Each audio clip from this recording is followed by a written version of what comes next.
High school ही नहीं, किसी भी कॉम्पिटिटिव एग्जाम के लिए अ, अति आवश्यक इम्पोर्टेंट टॉपिक है।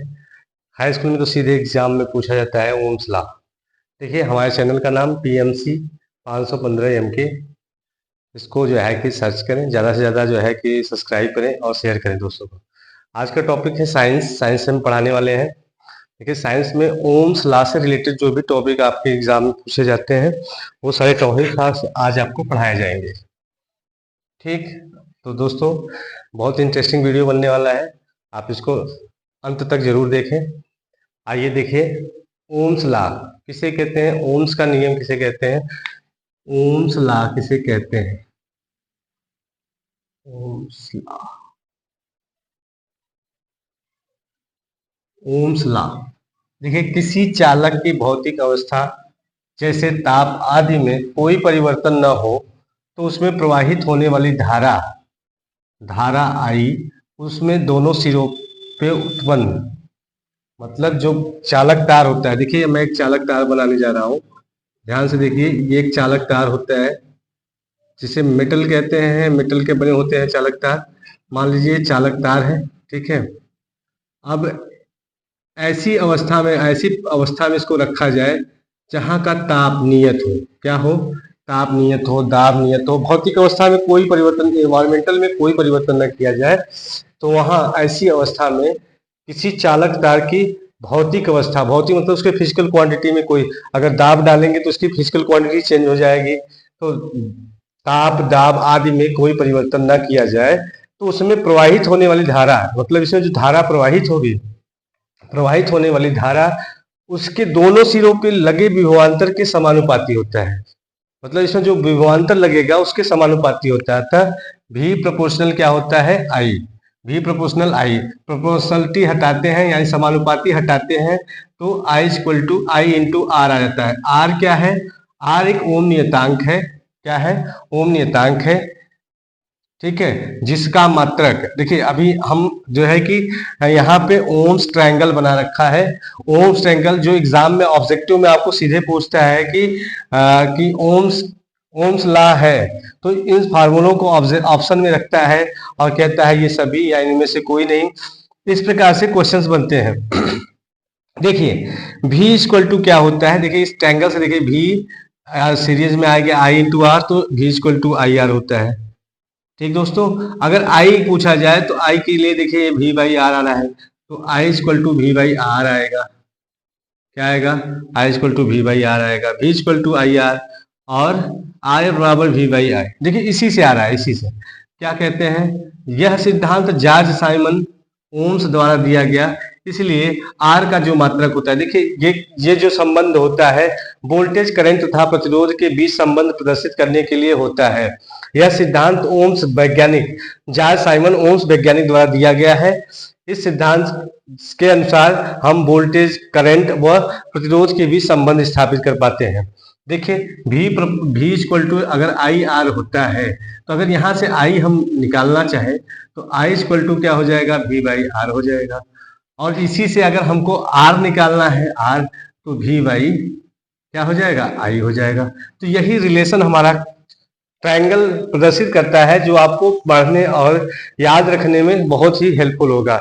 ओम्स के सिद्धांत को बहुत अच्छे से ध्यान में जो है कि याद कर लेंगे दोस्तों। बोर्ड एग्जाम में सीधे पूछे जाने वाला क्वेश्चन है और इस बार आ रहा है 2024 के बोर्ड एग्जाम में। देखिए, ओम्स सिद्धांत एक बार और पढ़ लेते हैं। किसी चालक की भौतिक अवस्था में कोई परिवर्तन न हो तो उसमें प्रवाहित होने वाली विद्युत धारा उसके दोनों सिरों पर उत्पन्न विभवांतर के समानुपाती होता है। v प्रोपोर्शनल आई। आइए दोस्तों, इससे और भी रिलेटेड टॉपिक है। जैसे आ गया रेजिस्टेंस। रेजिस्टेंस क्या है? कांस्टेंट है, इसका मात्रक क्या होता है? ओम। इसका आर का मात्रक क्या होता है? ओम। और करंट का मात्रक क्या होता है? एम्पियर। वोल्टेज का मात्रक वोल्ट होता है। ठीक है, आइए चलते हैं नेक्स्ट टॉपिक पे। नेक्स्ट टॉपिक हमारा क्या होने वाला है? सीरीजों का जो है कि रेजिस्टेंसों का, प्रतिरोधों का संयोजन, प्रतिरोध का संयोजन। अब इसी ओम सिद्धांत पे आधारित है। प्रतिरोध का संयोजन ओम सिद्धांत पर आधारित है। देखिए, ये बेसिक इलेक्ट्रॉनिक्स और इलेक्ट्रिकल के लिए भी किफायती होगा, पॉलिटेक्निक एंट्रेंस व डिप्लोमा आईटीआई वालों के लिए भी। चलिए, क्या प्रतिरोधों का संयोजन, प्रतिरोधों का संयोजन। ध्यान से देखिए, ये दो प्रकार के होते हैं। प्रतिरोधों के संयोजन दो प्रकार के होते हैं। डायरेक्टली हम इसको सॉल्व करते हैं कैसे, अच्छा डेरिवेशन भी करा देते हैं, पहले समझ लेते हैं। देखिए, एक होता है श्रेणी क्रम संयोजन। क्या होता है? श्रेणी क्रम संयोजन। विथ सर्किट समझाएंगे दोस्तों। समांतर क्रम संयोजन दूसरा होता है, समांतर क्रम संयोजन। क्या होता है श्रेणी क्रम संयोजन? जब दो या दो से अधिक प्रतिरोधों को एक साथ, जब दो या दो से अधिक प्रतिरोधों को एक साथ श्रेणी क्रम में एक दूसरे को जोड़ दिया जाता है तो उसे श्रेणी क्रम संयोजन कहते हैं और उसको भी से सप्लाई से दे दिया जाता है। देखिए, ये R1, R2 व R3 तीन प्रकार के रेजिस्टेंस है। इनके टर्मिनल्स को हमने क्या किया है, ऐड करके जो है इसमें जोड़ दिया है। तो इस प्रकार के संयोजन को क्या कहते हैं? श्रेणी क्रम संयोजन कहते हैं। प्रतिरोधों का श्रेणी क्रम संयोजन कहते हैं। देखिए, यहाँ पे जो होगा प्रतिरोधों के श्रेणी क्रम संयोजन में दोस्तों ध्यान देंगे, प्रतिरोधों के श्रेणी क्रम संयोजन में जो है कि वोल्टेज अलग अलग होता है। वोल्टेज क्या होता है? अलग अलग होता है। V1, V2, V3 सभी पे वोल्टेज ड्रॉप अलग अलग होगा, परंतु दोस्तों इसमें धारा समान होती है। क्या समान होती है? धारा I तीनों रेजिस्टेंस से प्रवाहित होगी। देखिए, श्रेणी क्रम संयोजन में एक कॉन्सेप्चुअल क्वेश्चन बनता है कि सभी प्रतिरोधों में क्या समान होता है, तो यहाँ लिख लेंगे धारा समान होती है। धारा समान होती है, समान होती है। ठीक है। अब देखिए, समांतर क्रम संयोजन कैसे जुड़ता है। समांतर क्रम संयोजन में दो या दो से अधिक प्रतिरोधों को हम एक साथ क्या करेंगे, समांतर क्रम में जोड़ देते हैं। समांतर क्रम कहने का मतलब सभी प्रतिरोधों के एक टर्मिनल, मतलब प्रथम सिरे को एक साथ तथा द्वितीय सिरे को एक साथ जोड़कर हम इसमें वोल्टेज सप्लाई देते हैं, तो ऐसे संयोजन को समांतर क्रम संयोजन कहा जाता है। ठीक है।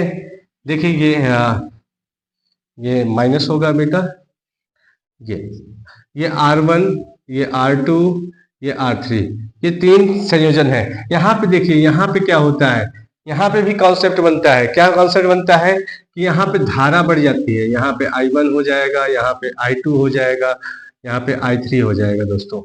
और इसमें जो वोल्टेज सप्लाई होता है सभी पे वोल्टेज सप्लाई समान होता है, यानी यहाँ पे वोल्टेज समान होता है, सभी पे भी होगा। सभी पे क्या होगा? भी होगा दोस्तों। उम्मीद करते हैं कि ये टॉपिक आपको समझ में आया होगा।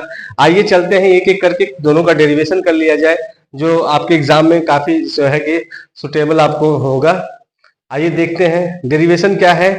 कि देखिए, इसका जो डेरिवेशन आएगा हम जानते हैं R equal to R1 plus R2 plus R3 आता है, और इसका जो आएगा मतलब टोटल इक्विवेलेंट रेजिस्टेंस क्या आता है, 1/R1 plus 1/R2 plus 1/R3। कैसे आता है इसको हम देखेंगे दोस्तों। ये कैसे आता है इसको हम देखेंगे। चलिए देखते हैं क्या कैसे आता है। आइए देखते हैं दोस्तों। चलिए पहले देखेंगे श्रेणी क्रम संयोजन। प्रतिरोध का श्रेणी क्रम संयोजन। प्रतिरोधक का श्रेणी क्रम संयोजन।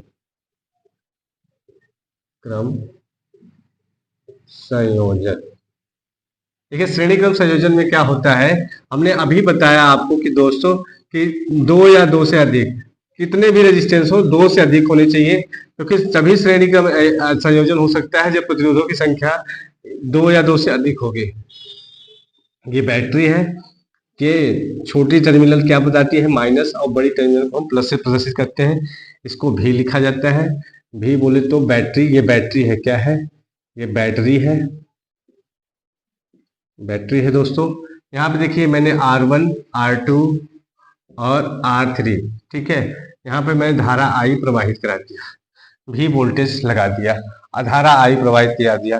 अब हम जानते हैं, हमने बता रखा है आपको कि यहाँ V1 होगा इस टर्मिनल के बीच, यहाँ V2 होगा इस टर्मिनल के बीच, यहाँ V3 होगा इस टर्मिनल के बीच। तो डेरिवेशन करते समय हम लिखेंगे कि R1 R2 R3 को हमने क्या किया, श्रेणी क्रम में संयोजित किया और भी वोल्टेज सप्लाई दिया जिससे I धारा प्रवाहित होने लगी। ठीक दोस्तों, अब देखिए इसमें क्या होता है, ओम्स के नियमानुसार, ओम्स के नियमानुसार देखिए, ओम्स का नियम, ओम्स का ट्रायंगल मैं यही बना दे रहा हूं, आपको समझ में आएगा कि ओम्स के नियमानुसार क्या हम बताना चाहते हैं, क्योंकि ये जाहिर सी बात है कि ओम्स के नियम पे ही आधारित ये टॉपिक है। सॉरी, देखिए दोस्तों, ओम्स के नियमानुसार देखिए, अगर हम निकालना चाहें भी, क्या निकालना चाहें, भी ऑफ दिस सर्किट, तो क्या हो जाएगा, I इंटू आर। तो इसको हम इक्वेशन फर्स्ट मान लेते हैं। क्या मान लेते हैं, इक्वेशन फर्स्ट। इसी प्रकार V1, तो देखिए धारा सभी में तो समान होगी लेकिन रेजिस्टेंस अलग अलग है, तो IR1 समीकरण 2, ऐसे ही V2 IR2 समीकरण 3, इसी प्रकार V3 IR3 समीकरण 4।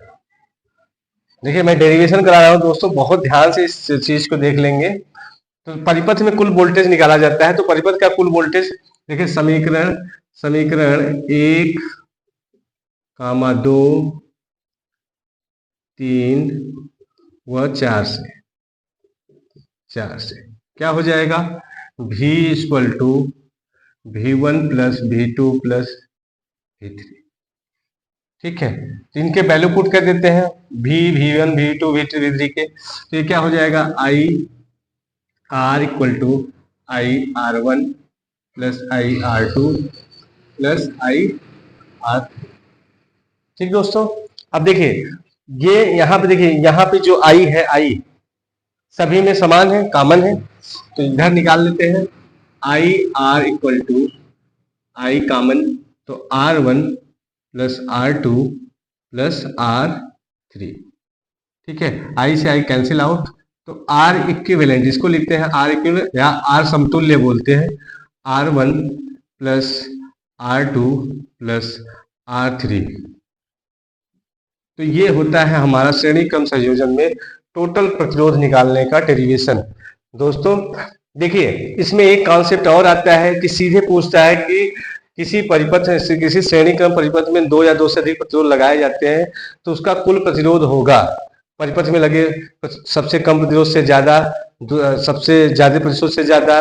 तो इसका जो आंसर होता है कि परिपथ में लगे सबसे ज्यादा वाले मान का जो प्रतिरोध होता है उससे भी ज्यादा इसका आंसर आता है, क्योंकि देखिए सभी का योग है, तो उसमें जो भी ज्यादा होगा उससे भी तो ज्यादा आएगा। तो दोस्तों यही होता है। ठीक, इस पे जो भी न्यूमेरिकल बनता है दोस्तों, मैंने किसी वीडियो में जो है कि मैं किसी वीडियो में अपलोड कर दूंगा, आप उससे रिलेटेड क्वेश्चन भी देख सकते हैं। ठीक है दोस्तों, आइए चलते हैं समांतर क्रम संयोजन में। समांतर क्रम संयोजन कैसे डेरिवेट करेंगे, डेरिवेशन दोस्तों आपको सीखने को मिल जाएगा यहाँ पे बहुत अच्छे तरीके से। आइए देखते हैं। देखिए डेरिवेशन क्या, समांतर क्रम संयोजन, प्रतिरोधों का समांतर क्रम संयोजन, प्रतिरोधक का समांतर क्रम संयोजन, समांतर क्रम संयोजन। ठीक है, समांतर क्रम संयोजन में क्या होता है दोस्तों, इसको पैरेलल कॉम्बिनेशन बोलते हैं। हमने बताया था कि 2 या 2 से अधिक रेजिस्टेंस को क्या करेंगे हम, जब हम इस प्रकार से जोड़ेंगे कि पहले रेजिस्टेंस का जो सिरा होता है, प्रथम सिरा एक साथ और द्वितीय सिरा एक साथ, प्रथम सिरा एक साथ तथा द्वितीय सिरा एक साथ अगर जोड़ दिया जाए तो ऐसे में जो संयोजन प्राप्त होता है, ऐसे में जो संयोजन प्राप्त होता है दोस्तों, उसे समांतर क्रम संयोजन कहते हैं। क्या कहते हैं, समांतर क्रम संयोजन कहते हैं। देखिए इस प्रकार से, कुछ इस प्रकार से हम सर्किट को तैयार करेंगे, परिपथ को तैयार करेंगे। ये हमने सप्लाई दे दिया, भी सप्लाई दे दिया, यहाँ से धारा I प्रवाहित हुई, परंतु यहाँ देखिए समांतर क्रम संयोजन में धारा I1, धारा I2, धारा I3, ये R1, ये R2, ये R3। ठीक दोस्तों, देखिए यहाँ धारा डिस्ट्रीब्यूशन हो रही है, तो धारा के भी अकॉर्डिंग हम इसका डेरिवेशन करेंगे। फिर हम वही देखेंगे ओम्स के लॉ अनुसार धारा क्या होती है। यहाँ देखिए ओम्स का त्रिभुज इसलिए बनाया जाता है ताकि आप इस चीज को बहुत आसानी से दिमाग में रख सकें। दोस्तों ये त्रिभुज आपके बहुत काम आने वाला है। वी आई आर, आई निकालेंगे यहाँ से तो यहाँ V1 बाई क्या होगा आर, यही कॉन्सेप्ट लगने वाला है। यहाँ टोटल क्या निकालेंगे, करंट निकालेंगे, क्योंकि करंट यहाँ बढ़ता है। करंट जब बढ़ जाता है तो इसको निकालते हैं, तो लिखेंगे ओम्स के नियमानुसार, ओम्स ओम के नियमानुसार, ओम के नियम से क्या, ओम्स के नियम से क्या हो जाएगा। देखिए धारा आई निकालेंगे तो परिपथ में जो धारा है वो टोटल धारा क्या है, आई बराबर क्या हो जाएगा, देखिए V बाई आर, तो आई बराबर V बाई आर, इसको मान लेंगे समीकरण 1। अब जो धारा बढ़ रही है, जो धारा बढ़ रही है दोस्तों, उसको देखेंगे कि धारा बढ़ रही है जो, वो क्या आएगा। ठीक है दोस्तों, आइए देखते हैं। I1 निकालेंगे तो V बाई R1, देखिए V बाई R1। ठीक है, I2 निकालेंगे तो वोल्टेज समान है। देखिए समांतर क्रम में वोल्टेज सभी में समान होता है, जो वोल्टेज अप्लाई किया था जो टर्मिनल यहाँ पे है वही टर्मिनल यहाँ पे, वही टर्मिनल यहाँ, इसलिए वोल्टेज समान है। तो V बाई R2, इसको इक्वेशन 2, इसको इक्वेशन 3, इसको इक्वेशन I3 निकाल लेंगे तो V बाई R3, इसको इक्वेशन 4। जैसे मैंने सीरीज का ही डेरिवेशन कराया वैसे ही समांतर क्रम का सॉल्यूशन। अब यहाँ निकालेंगे कि परिपथ में कुल धारा, या समीकरण 1, 2, 3 व 4 से, इससे 4 से क्या हो जाएगा, I इक्वल टू हो जाएगा I1 plus I2 plus I3, क्योंकि I क्या है, परिपथ का कुल धारा है, तो इन सभी के योग के बराबर होगा। तो आइए दोस्तों देखते हैं, इसके वैल्यू पुट कर देते हैं इसका मान रखने पर। तो क्या रख देंगे मान, देखिए मान रखते हैं, क्या हो जाएगा V बाई आर, सॉरी दोस्तों जगह नहीं, यहाँ पे बना देते हैं दोस्तों, देखिए ध्यान से, V by R equal to V by R1 plus V by R2 plus V by R3। देखिए V सभी में समान है, कॉमन लेते हैं, तो यहाँ पे देखिए V कॉमन, यहाँ बचा 1 by R1 plus 1 by R2 plus 1 by R3। ठीक दोस्तों, ये V से V कैंसिल आउट, तो 1 बाई R समतुल्य या इक्विवेलेंट बराबर क्या आएगा, 1 by R1 plus 1 by R2 plus 1 by R3। ये हमारा डेरिवेशन प्राप्त हुआ। तो दोस्तों ये था समांतर क्रम संयोजन का डेरिवेशन। आइए देखते हैं कैसे इस पे क्वेश्चन पूछे जाते हैं, कैसे हम कुछ क्वेश्चंस बता के आपको समझा देते हैं कि किस प्रकार से क्वेश्चन को हम फाइंड करेंगे, सॉल्व करेंगे। बहुत ही जो है कि आपके कॉम्पिटिटिव एग्जाम में भी ये क्वेश्चन पूछे जाते हैं, जैसे रेलवे हो गया, ग्रुप डी हो गया, और लोको पायलट वगैरह, ITI जो किए हैं उनके लिए भी एक किफायती है ओम्स लॉ। ठीक है, क्योंकि बेसिक इलेक्ट्रिसिटी है तो आपको ये इसमें जानना बहुत जरूरी है। आइए दोस्तों स्क्रीनशॉट ले लेंगे, आइए देखते हैं नेक्स्ट टॉपिक, नेक्स्ट क्वेश्चंस कैसे बनते हैं एग्जाम में।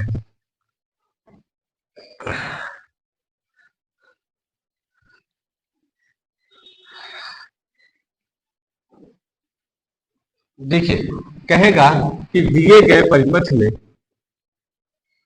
दिए गए